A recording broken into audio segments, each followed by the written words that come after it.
আমার এই মাটির ভাতটা নিয়ে একটা গল্প আছে জানো।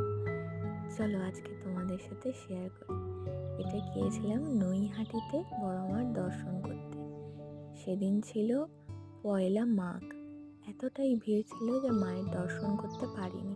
তাই বড় মার মন্দির থেকে একটু দূরে দক্ষিণা কালী মায়ের মন্দির ছিল, সেইখানে পুজো দিয়ে মা, আমি আর মাসি, এর আগে আমি ভিডিও দিয়েছিলাম, এতটাই খিদে পেয়েছিল যে আমরা ওখান থেকে কচুরি ঘুগনি খেয়েছিলাম।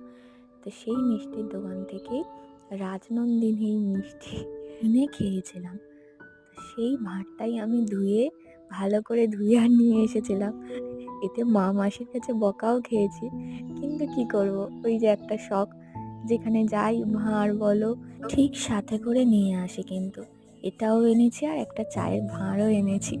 যাই হোক, এটার ওপর কলকাটা কেমন লাগলো জানিও।